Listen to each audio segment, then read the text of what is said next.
¿Qué tal amigos? Una nueva entrevista en Tercer Fútbol. Nos acompaña desde la ciudad de Manta el profesor Fabián Frías. Él es entrenador del Manta Fútbol Club y nos va a acompañar esta noche. Nos contará su trayectoria, cuál es su actualidad en esta ciudad de Manabí y lo que es del fútbol ecuatoriano. Profesor, bienvenido a Tercer Fútbol.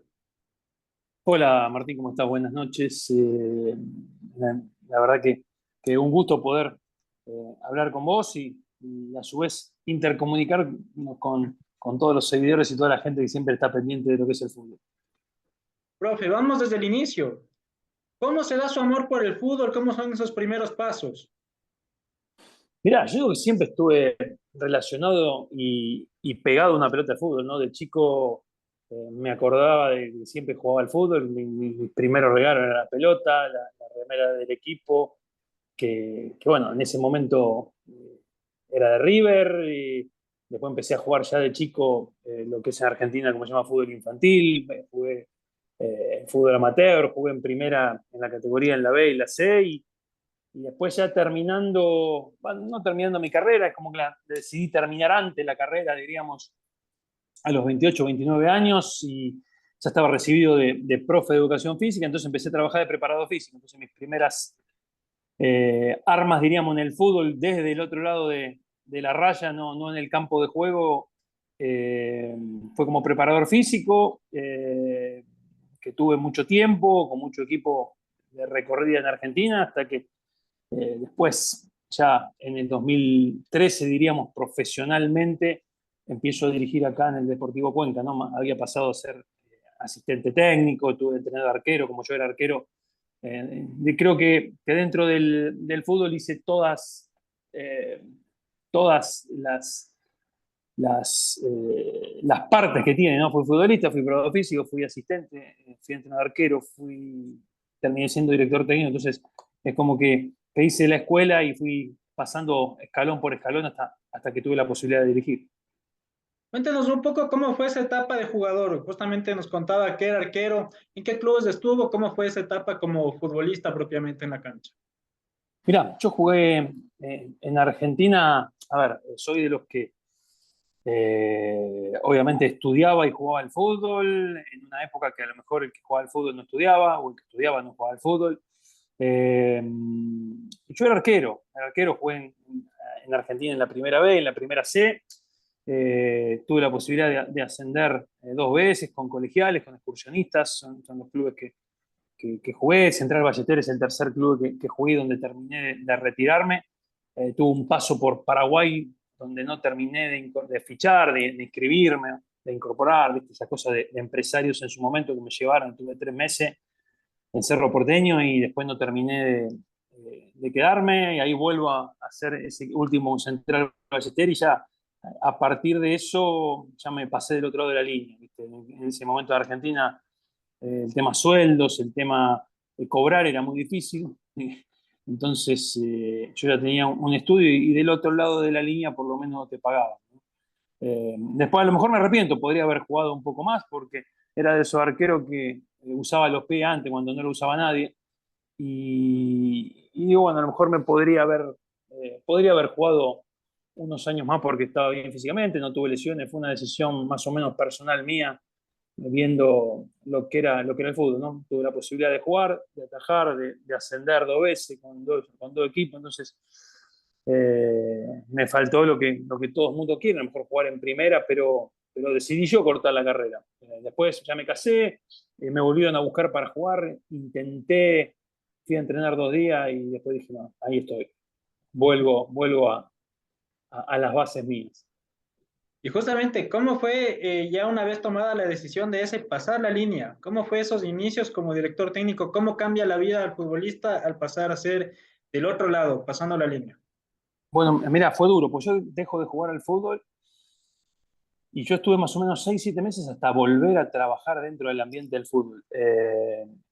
Fue como un duelo que hice, ¿no? Ahora a la lejanía lo veo así.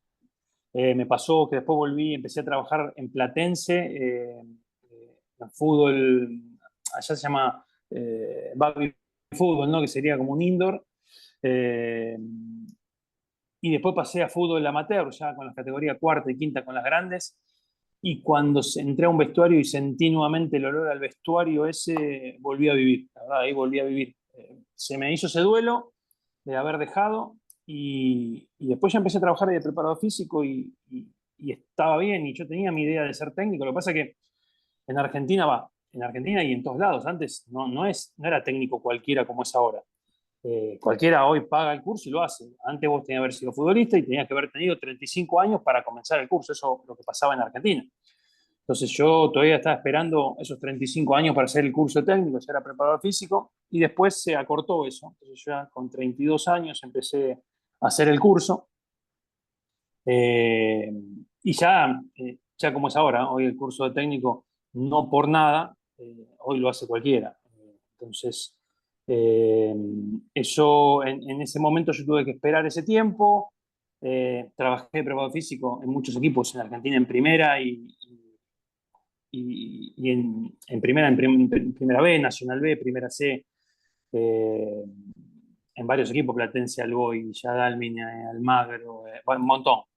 Después también estuve trabajando en River, en la fase formativa, primero como preparador físico de fútbol infantil y después ya como scouter, dentro de ese movimiento yo ya estaba decidido a dirigir primera porque había dirigido ya Cuenca, me habían dado la libertad en River de poder venir, después volví a River hasta que después ya en el 2016 corté. Y bueno, y en eso para darle un poquito de color, por ejemplo, en esas categorías, cuando yo estaba en River, yo tenía a Enzo Fernández. Enzo Fernández, que hoy está en el Chelsea, Claro, lo claro. tenía de chiquitito, lo conozco de chiquitito y bueno, lo teníamos en esa categoría y hoy es Enzo lo que es ahora a nivel mundial. Eh, y después, bueno, ya hice el paso, había pasado ya antes por Canadá, a trabajar un poco como entrenador, estuve en Deporte Cristal de asistente técnico. Entonces, de a poco iba forjando, mi idea era ser entrenador, ser director técnico. Siempre yo decía, a los 50 años arrancaba a dirigir, pero bueno, se me dio antes, me dieron la posibilidad antes.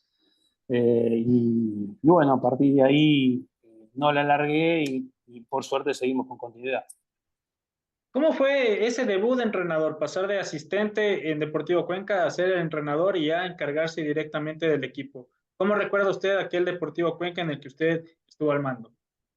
Mira, primero te digo que me había pasado, cuando yo estaba haciendo el curso técnico, estaba en Villa Dálmine, en Argentina, y estaba de preparador físico, había un inconveniente con el entrenador, y los jugadores me pidieron que me quede que dirija, ¿no? Dirigí un partido solo, y después les dije que no, quería terminar el curso, todavía no me sentía yo capacitado, pero para mí fue muy importante porque empecé ahí a decir, a tomar decisiones, aunque sea 2 semanas, y viendo que es distinto, ¿no? En Cuenca fue particular porque yo vine como asistente, me cambiaron lo que iba a hacer y terminé siendo el director técnico de las formativas y yo estaba a punto de no quedarme, de irme, la verdad. Eh, Porque yo estaba en River bien, estaba con una función de coordinador, de scouter, iba a buscar todos los chicos al interior. Hay muchos de esos chicos que habíamos buscado que hoy están jugando en River y en el fútbol internacional. Y nada, después tomé la decisión quedarme, dirigir a reserva, íbamos muy bien con la reserva, que también esa reserva, un montón de jugadores que hoy están jugando al fútbol todavía, ¿no? A nivel profesional. Y me tocó la posibilidad, yo digo que a veces vos tenés que, no digo que es suerte, sino es estar preparado y estar en el lugar donde hay que estar. Yo haciendo el curso técnico me hice amigo de Álvaro Proaño, que no sé si lo conoces, fue asistente mío mucho tiempo, y estudió conmigo en Argentina y nos hicimos amigos allá. Entonces yo, a partir de él, empecé a ver el fútbol ecuatoriano. Yo ya miraba el fútbol ecuatoriano, estamos hablando en el año 2003, 2002, por él, porque sabía que trabajaba en formativas acá y ya tenía una idea de lo que es el fútbol y los jugadores. Entonces, ese mes que estuve dirigiendo prácticamente un mes, 2 meses, la reserva, pude ver un poco más de lo que es el fútbol y cuando me tocó la posibilidad de dirigir, iba como un interinato, porque es lo que le había dicho yo a los directivos en ese momento, sobre todo a Julio León, que fue el presidente y que es el que estoy agradecido de por vida porque él fue el que realmente creyó en mí. Me dio esos, primero era un partido de interinato hasta que traía un técnico, después eran 2 partidos que tuvimos la suerte de ganar los dos. Me tocó el primero Macará de visitante, bueno, Cuenca iba último y Macará ante último, y ganamos 5-1 de visitante. Después me toca Barcelona y le ganamos 2-0. Entonces ahí ya me efectivizaron. Ahí dije que sí. Bueno, tuve la continuidad de ese año en Cuenca, que para mí fue importantísimo. Para mí fue muy duro también, porque yo creo, ahí digo, y lo digo siempre, ahí me recibí de entrenador, porque en un club que estaba con muchas complicaciones en todo aspecto, donde la gente, la hinchada, tenía otra idea de lo que era el club. Después los años fueron haciéndole ver la realidad a todos los hinchas, ¿no? Lo que pasa hoy en Cuenca con problema económico, con todos esos problemas que viene teniendo. Bueno, en el 2013 yo lo viví. Lo que pasa, yo no soy de hablar. Yo trabajo, me callo la boca y después la culpa es mía si pierdo y si ganas de los jugadores.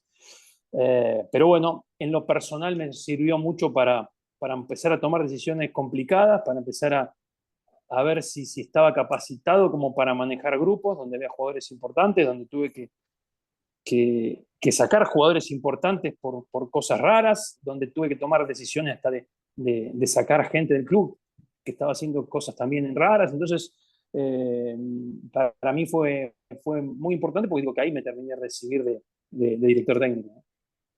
Con toda su experiencia en el fútbol ecuatoriano, ¿cómo usted conceptualiza o define al fútbol de Ecuador? Yo creo que el fútbol ecuatoriano está en crecimiento. Creo que el fútbol ecuatoriano, el problema que tiene, si vamos a hablar de una problemática, es el mal trabajo en formativas, eh, en forma general, ¿eh? Porque yo lo tenemos porque ya hace 10 años que estoy acá, porque siento y me vivo prácticamente como un ecuatoriano, y tenemos materia prima. Y hay jugadores como para que crezca más el fútbol. Y yo no digo solamente que se trabaja mal en dar un pase o pegarle con cara interna, pegarle con cara interna, saltar, cabecear, no, dentro de los valores, dentro de las formas que tiene de trabajar y dentro de hacerle pensar al futbolista qué es lo mejor y qué es lo peor. La toma de decisiones no solamente adentro de una cancha con pelotas, sino fuera de la misma.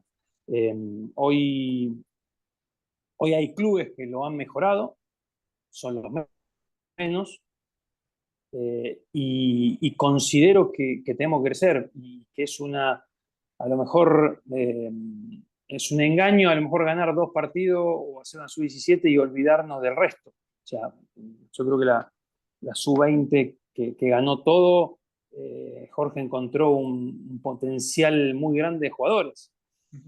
Que lo supo llevar y pudieron trabajar. Muchos de esos chicos venían trabajando en equipo de primera ya. Entonces era un punto importante, porque me pasa a mí que a veces me llegan jugadores en todos los clubes que tuve, que a primera y que no saben perfilarse, que tienen una mala recepción, que no tienen una lectura. Entonces, bueno, esas cosas creo que se tienen que trabajar en formativas para que en primera eh, yo no le tengo que explicar ni le tengo que enseñar eso. Yo lo que tengo que hacer es enseñarle a ganar puntos, a sumar, a ser un equipo competitivo y no a enseñar la técnica, porque no tengo los tiempos. Los tiempos son distintos. Y si nos pondríamos bien desde un proyecto en serio, formativo, pero los clubes, los clubes, creo que se sacarían más jugadores y no vería la necesidad de que inscribamos 8 extranjeros como se hizo este año. En lo que es competencias, usted justamente en el propio Manta incluso tiene la experiencia de la Serie A y lo que es actualmente también la Serie B. ¿Cómo es la Serie B del fútbol ecuatoriano? ¿Qué características tiene esta categoría? Mirá, yo la veo cada vez más competitiva y veo que todos los equipos de la Serie B tienen 3 o 4 jugadores que tienen recorrido en Serie A y que podrían jugar hoy en Serie A. Eh, la veo con muy pocos equipos, que desvirtúa el torneo. Estoy en desacuerdo cuando a lo mejor el periodismo sobre todo dice, no, un torneo competitivo, uno gana, el otro no. Pasa porque son 10 equipos, entonces si yo gano 2 partidos quedo primero y si perdés 2 partidos quedas último. Entonces, y no es una realidad. Creo que habría que reestructurar el torneo. Para mí tiene que tener más equipos. hay buena materia prima. El tema de los 8 de extranjeros hace que a lo mejor le demos menos posibilidad al jugador ecuatoriano joven y traigamos extranjeros de nivel más bajo. Pero que creo que es un torneo que cada vez está más y está mejor y se nutre cada vez de jugadores para la Serie A. O sea, yo voy a hablar de los que tuve yo. Alvarado, como todos dicen, no salió de Aucas. Todo el mundo, Alvarado lo tuve yo en Gualaceo y jugaba conmigo con 16 años en primera. O sea, después hay un, un ambiente en el fútbol que hace o dice que Alvarado es de la formativa. No, Alvarado jugaba en Gualaceo con Fabián Frías. Después lo compra Aucas, o se lo lleva, no sé, déjamelo así, por arriba. He tenido a Jofre Escobar, que hoy está a nivel internacional, y también jugó en Gualaceo conmigo, donde hizo 20 y pico de goles en un campeonato y después vuelve recién a Cuenca y después hace la carrera que hace. Entonces, ahí tenés ejemplo de jugadores jóvenes en su momento que hoy están en primera y que han participado en la Serie B y que le han dado una formación para hoy despuntar en lo que es, o Richard Mina también, pero bueno, perdón, a Richard lo tuve en técnico en primera. Despuntar en lo que es el fútbol no solo nacional, sino internacional. Profe, yo le comentaba justo antes de empezar la entrevista que en 2021 uno de los equipos que sobre todo en el primer semestre más me llamaba la atención era justamente el Manta suyo, que jugaba bastante bien. ¿Cómo logra un entrenador que se conceptualice, que se logre que el equipo desarrolle la idea que tiene el entrenador? Mira, yo estoy de acuerdo con vos. Nosotros teníamos un muy buen equipo donde éramos un equipo, o sea, corto, limitado con una base de la Serie B, y que teníamos dos jugadores que eran diferentes. Uno que era Martín Alanís y el otro que era el Team. Bueno, me sacan al Team en el segundo semestre. Después entendimos, o el equipo entendió lo que queríamos, ¿no? Era un equipo que nos gustaba jugar de contragolpe, que le dábamos a lo mejor la pelota al rival hasta mitad de cancha y después cuando recuperábamos éramos explosivos con el Anís, con el team, como te dije,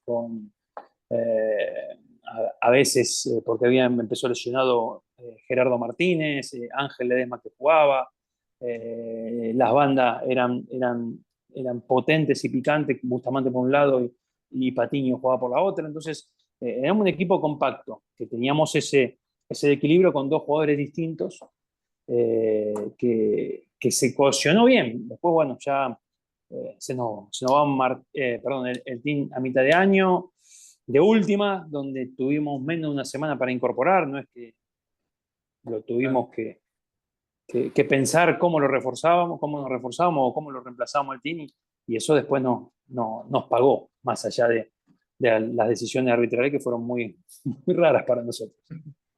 Profe, son ya algunos años que está en Manta. ¿Cómo es la ciudad? ¿Cómo es su dinámica en esta ciudad tan llamativa de Manabí?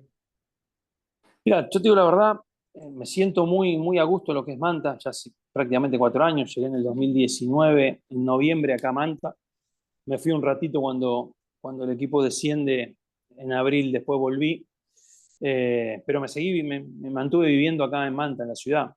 Yo me siento a gusto en las ciudades que viví en Manta, perdón, en Ecuador siempre estuvo muy bien, la verdad, tanto en Cuenca como en Gualaceo 2 años, en Ambato me gusta, tengo muchos amigos, pero soy de los que me gusta la playa, me gusta el sol, entonces tengo mi cable a tierra, en el momento que tenés que descansar, lo hago con la visión del mar. La ciudad es linda, como dijiste vos, es una ciudad que tenés todo para hacer, con dinero o sin dinero, entonces nos adaptamos, en lo personal yo, mi familia lo mismo, entonces se hace, cuando vos trabajás, a ver, a todo ser humano es difícil vivir, o sea, que de lo que vivís te guste, ¿no? Todo el mundo tenemos que trabajar y a veces a algunos no les gusta el trabajo. Yo tengo la posibilidad de trabajar de lo que me gusta y vivir donde quiero. Entonces, eso es un punto importante para un desarrollo humano en el día a día. Profe, revisando entrevistas justamente para preparar este diálogo, Eh, Observaba que usted reiteraba aspectos como el sentido de pertenencia y generar identidad en el jugador cuando está en un equipo. ¿Cómo se desarrolla eso? ¿Cómo se ejecuta y se dialoga eso con el jugador y se lo logra? A ver, es algo que lo siento yo como futbolista, ¿no? Y después en cada club que trabajé me pasa lo mismo. Yo te dije de entrada cuando arrancamos la nota, era hincha de River. Y yo perdí el fanatismo de River. Yo soy hincha del club que trabajo y lo voy a defender a muerte. Y entonces le intento transmitir a los jugadores lo mismo en el club que estoy. Hay algunos lo toman, otros no. Pero es la forma que siento yo de trabajar. Eh, y yo, para darte un ejemplo, ¿no? Cuando yo llego a Gualaceo, que a Gualaceo no lo conocía nadie, eh, uno de los puntos de sentido de pertenencia, y lo había hablado con los directivos, yo quiero que vivan en Gualaceo. O sea, yo vivo en Gualaceo, yo quiero que vivan en Gualaceo, no quiero que vivan en Cuenca. Entonces, que vivan a la gente, que vivan cuando tienen que ir a tomar un café, a comprar, cuando ganas que están contentos, cuando perdés que te quiere matar, porque pasa en todo el fútbol. Entonces, ese es un punto de sentido de pertenencia. Acá, bueno, acá en Manta es una ciudad que todos quieren vivir en esta ciudad, entonces no hay un problema. Eh, pero bueno, me pasó lo mismo en Ambato, y que viven en Ambato, salvo jugadores puntuales que no sé, pueden vivir a lo mejor en Pelileo, que está a media hora y no cambia la ecuación, ¿no? 20 minutos. Pero creo que el sentido de pertenencia tiene que salir primero por la cabeza, por el líder. Si el líder no tiene un sentido de pertenencia con la institución, el jugador no lo va a tener. Y para mí el sentido de pertenencia en el predio, yo veo que la cancha está seca, abro la canilla y riego yo. Y si hay lugares que le falta un arbolito y hay que comprar y le pongo el arbolito y me gusta que las cosas estén bien porque pues un orden, vivimos permanentemente, a lo mejor estoy yo más tiempo en el predio que en mi casa, entonces tengo que estar a gusto donde estoy y la gente que va a trabajar tiene que estar a gusto en el lugar de trabajo. Profe, durante su trayectoria en el fútbol, tanto como jugador, ahora como director técnico, ¿cuáles han sido sus principales maestros o referentes a lo largo de esta carrera? Mira, yo soy, y me pasa ahora, soy observador, ¿no? Yo como arquero, a mí me gustaban, como te decía antes, los arqueros que jugaban más con los pies que con la mano. Era hincha de River y me gustaba más el estilo de Gatti, que no sé si lo habrás visto, o Ángel David Comiso, que hoy es técnico, eso más adelante. Dentro de lo que es el entrenamiento, me gustaban a lo mejor equipos de Ramón Díaz, esos que te jugaban y te jugaban de contra o que tenían un juego de tres cuartos hacia arriba bueno.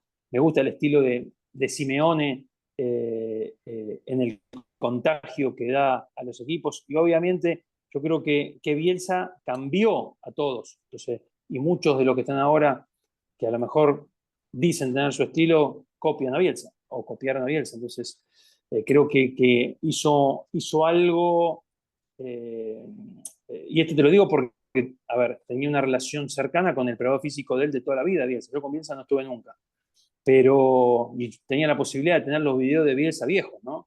Entonces, después, cuando a lo mejor voy a ver algún curso, una charla, y viene uno y me explica este trabajo, lo hice yo. A mí me corresponde decirle, mirá que ese es el mismo trabajo que hizo Bielsa, nada más que le cambiaste, donde puso un conito, le pusiste una soga. Y porque me lo vinieron a decir, y yo se lo dije de la misma manera. Yo creo que el fútbol está todo inventado y la capacidad que tienen los líderes, que son los entrenadores, modifican alguna situación. A ver, no tengo, diríamos, uno puntual.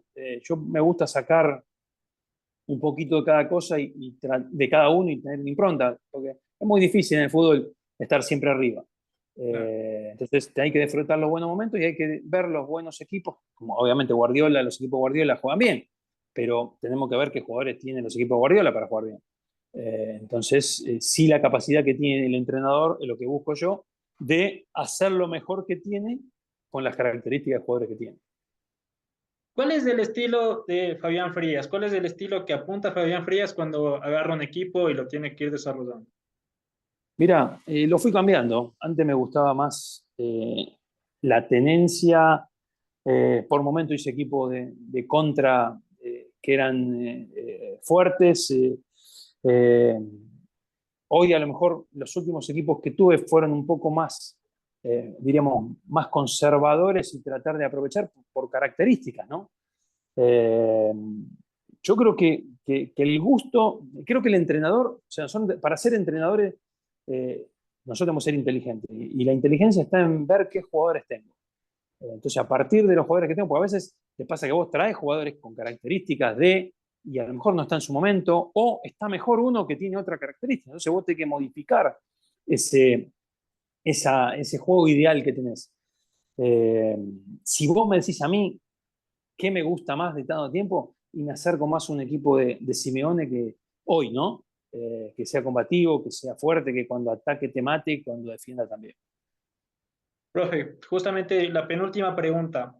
Usted nos contaba que en Manta prácticamente lleva 4 años, con el Manta Fútbol Club ha estado en Serie A, Serie B.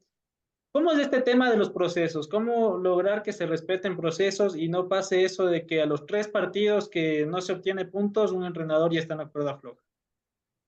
Mira, a ver, yo llegué al club acá y la verdad que tengo una relación perfecta con la directiva. Obviamente no son todos flores permanentemente, ¿no? Obviamente tenemos discusiones, tenemos forma de ver distinta, pueden estar de acuerdo en una cosa, puedo estar de acuerdo, ¿no? Pero nosotros tenemos un diálogo eh, permanente y que decimos la verdad o lo que sentimos cada uno. Entonces, y podemos tener discusiones y terminamos esa discusión y después puedo ir con el directivo a comer o a tomar un café y hablar de otro tema, que creo que eh, es lo que mejor me pasa en este club, ¿no? Digo, con un presidente que podemos hablar y conversar, podemos estar de acuerdo, ¿no? Pero termina el tema laboral y se puede hacer un tema personal perfectamente. Eh, yo cuando llegué a Camanta le había dicho a Jaime Estrada, no tenía ganas de mudarme más. No me había mudado mucho, ¿no? Porque estaba, no sé, en Gualaceo estuve 2 años, estuve en Cuenca un año, en Ambato estuve un año, eh, y me gustaría estar mucho tiempo. Y bueno, se dio. El tema de los procesos también se da en una transformación a lo mejor de chicos jóvenes, porque a lo mejor hoy tenemos en primera el arquero Félix Zambrano, que era un chico que yo lo había tenido en Colón en el 2016, después lo trajimos, perdón, 2017, y estuvo conmigo desde que llegué en el 2020 hasta que empezó a atajar. Peña, que venía de un proceso de reserva, entrenaba con nosotros, Peñarrieta, Portocarrero, el Chino Sion, Majao, Justin Valencia, son todos chicos que hoy están, Yandri Torres, y que están con minutos. Entonces, dentro de ese proceso como entrenador está el proceso formativo. O sea, hoy tenemos en el plantel 5 o 6 chicos que son y que juegan y que son de las formativas. Entonces, eh, creo que ese proceso va de la mano. Ahora, este año se han subido 2 chicos más, que ya debutó uno, que es Yarek Moreira, que tiene 17 años en serio. Eh, Randon Solorza, otro chico que también está con nosotros, que todavía no tuvo la posibilidad de debutar, 18. Entonces, se va trabajando en vistas a y poder decir, bueno, este año tenemos que traer en este puesto, porque en estos puestos tenemos juegos de la formativa que hoy ya compiten. Hoy Peñarrieta llegó a competir con Batalla y con Niski, que es extranjero, y está jugando Peñarrieta. Entonces, eso para mí es importante porque tenemos un juego de club que está jugando y que viene de un proceso no solo de él como futbolista, sino mío también como entrenador. Profe, como campeonato este 2023, se han jugado ya algunas fechas, todavía queda de largo lo que es este campeonato. ¿Cómo lo observa, cómo lo mira, cuál es el panorama? Muy parejo, lo veo muy parejo. Eh, lo veo que cualquiera puede ganarle a cualquiera. Hoy se están haciendo un poco más fuertes los locales, se está costando ganar de visitante. Algún equipo lo hiciera, nosotros nos costó más. Creo que se conformaron bien las plantillas. Ahora, a partir de conociendo el fútbol ecuatoriano, ¿no? De 2, 3 fechas más van a empezar los equipos que tienen inconveniente económico, los equipos que pueden tener inconvenientes internos, que todos los clubes lo tienen, y que creería que a partir de un mes más se cortará un poco la tabla, ¿no? Los que pueden pelear arriba y los que pueden pelear abajo. pero que lo veo mucho más parejo que los últimos años. Por lo menos de lo que he dirigido yo en la Serie B, creo que este va a ser el torneo más parejo y creerías con esta perspectiva que los que asciendan lo van a hacer con menos puntos que otros años. Profe, ahora sí, para cerrar, ¿qué significa para usted el fútbol en su vida? Yo digo que es todo. Yo soy apasionado del fútbol, yo vivo fútbol, respiro fútbol, miro todo, miro todos los partidos. Obviamente el fútbol ecuatoriano miro todo. Ahora estoy hablando con vos y estoy con la televisión de fondo. Y después si tengo tiempo, sigo mirando, porque a veces no tenés tiempo, ¿no? A veces veo algunos periodistas que comentan partidos que, ¿cómo se a verlo? No te da tiempo. Entonces, periodistas entre comillas diría muy importante. Entonces, y no es así. Bueno, podés. Trato de ver lo que es Copa Libertadores, Sudamericana, y recién después yo me voy a lo que es Champions y el fútbol, no sé, español, inglés, partidos puntuales, porque primero tengo que, a ver, yo tengo que ser realista de donde estoy trabajando y donde estoy viviendo. Es irreal querer que hablamos un poco de lo que pasó, que las canchas o los estadios nuestros estén como el, de, el del Manchester. Puede estar, pero es irreal. Y los que conocemos la realidad sabemos que no, porque nos preocupamos porque esté verde el césped, pero no se preocupa nadie porque los inodoros están feos, están rotos, donde no hay agua a veces caliente cuando tenés que bañarte, y estamos hablando de estadios buenos. Entonces, creo que ese es el punto donde yo digo que yo vivo fútbol y respiro fútbol. Y mi familia vive y sufre y se alegra y se entristece con lo que pasa cada fin de semana. Bueno, ahora en la semana, en la B, ¿no? La semana nuestra es alegría completa si ganas y tristeza si no se te dan los resultados. El profesor Fabián Frías del Taller Fútbol. Profe, siempre bienvenido y muchas gracias por acompañarnos. No, gracias a vos y como siempre a disposición y como te dije antes, respeto el trabajo de todos, me gusta este tipo de notas que no se habla eh, de lo que eh, pasa directamente en el fútbol, sino viendo una visión general de lo que es el fútbol ecuatoriano y el fútbol sudamericano en general. Gracias, profe. Un gran abrazo. No, gracias a vos. Te mando un abrazo. Que tenga buena noche.